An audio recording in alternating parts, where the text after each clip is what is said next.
Assalamualaikum warahmatullahi wabarakatuh. Perkenalkan, nama saya Naila Nafaul Faiza dengan NIM 210611100015,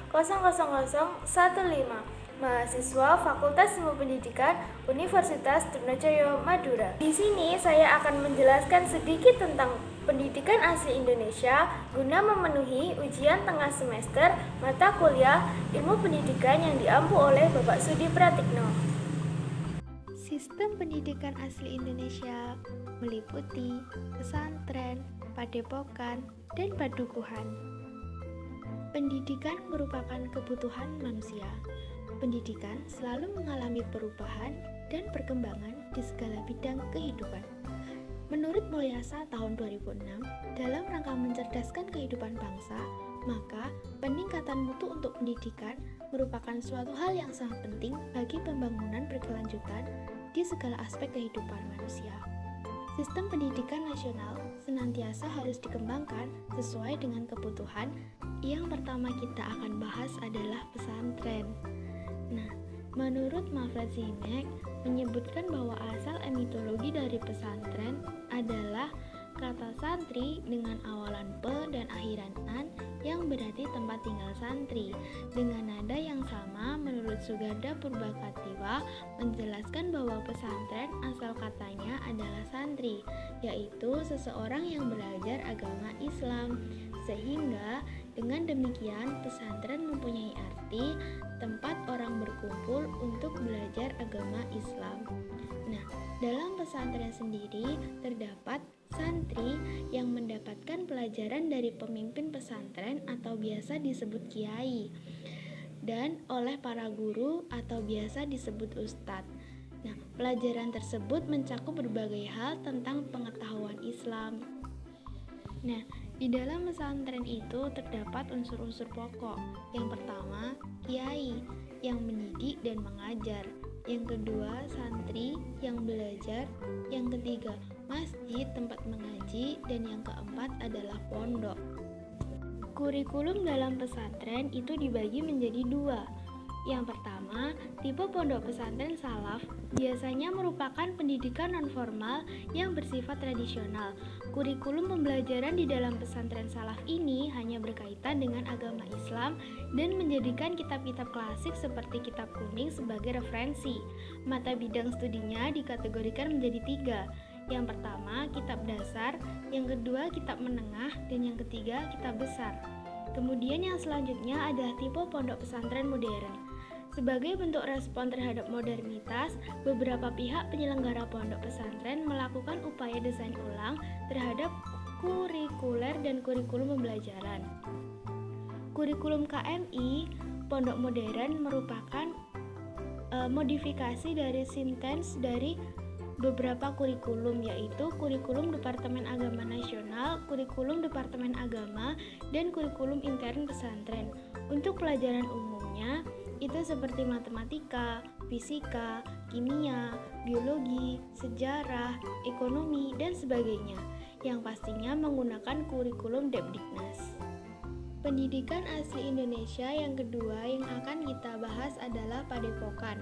Padepokan merupakan suatu tempat untuk mempelajari ilmu tertentu yang dipimpin oleh seorang kiai, kanjeng, tetua, guru atau suhu, di mana keberlangsungan belajarnya hanya untuk beberapa saat dan berlangsung hanya sementara. Padepokan biasanya dikenal dengan tempat penggemblengan juga tempat tinggal para pendekar dalam dunia persilatan. Selanjutnya, padepokan memiliki fungsi dan manfaat sebagai berikut. Yang pertama, padepokan sebagai sarana berkomunikasi. Sebagai tempat penggemblengan para pendekar dalam dunia persilatan, padepokan telah tumbuh dan berkembang sejak ratusan tahun yang lalu. Padepokan merupakan tempat bertemu, menimba ilmu, dan bertukar pikiran, serta berkomunikasi dengan akrab antar warga. Dengan begitu akan terjadi komunikasi antara menerima dan memberi secara alamiah untuk mencapai kerukunan antara warga padepokan. Yang kedua, padepokan sebagai sarana pengembangan. Peningkatan dan pengembangan pada berbagai aliran pencak silat serta proses memberi dan menerima secara alamiah yang terjadi merupakan arus perkembangan pencak silat di Indonesia. Sejalan dengan itu, perlu dikembangkan kegiatan penelitian dan pengembangan secara rasional dan sistematis. Yang ketiga, padepokan sebagai sarana pendidikan.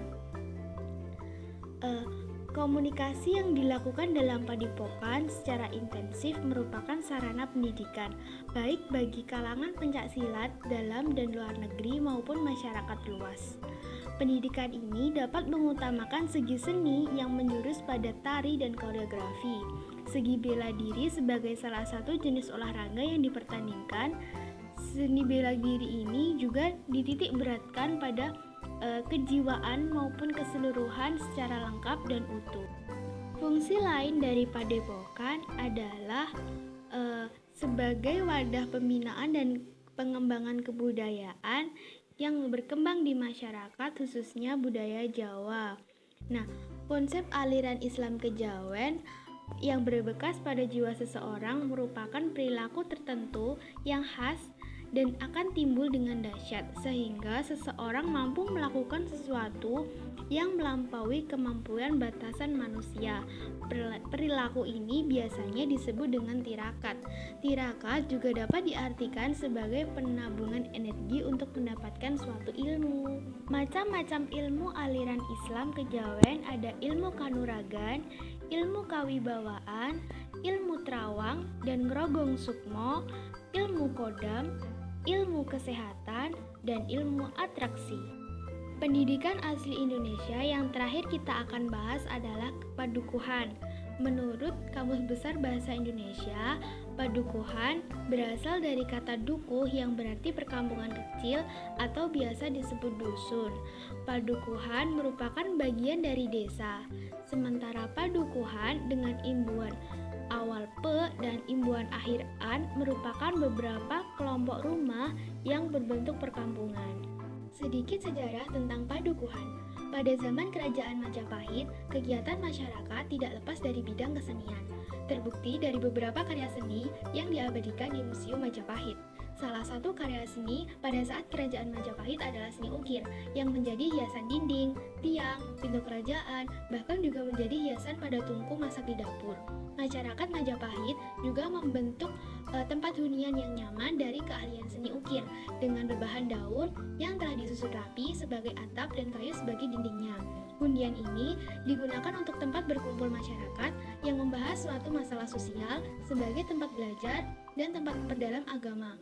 Selain itu, tempat ini dijadikan sebagai tempat kegiatan adat dan tempat membahas taktik penyerangan apabila terjadi perang. Sebutan untuk hunian ini adalah surau atau dukuh. Naskah-naskah kuno dalam padukuhan. Yang pertama ada Sila Krama, yang kedua ada Roti Sasana, yang ketiga ada Tingkahing Wiku. Ajaran-ajaran yaitu ajaran Nyabrata, ajaran Ahara Lagawa, dan yang ketiga adalah ajaran Asteya.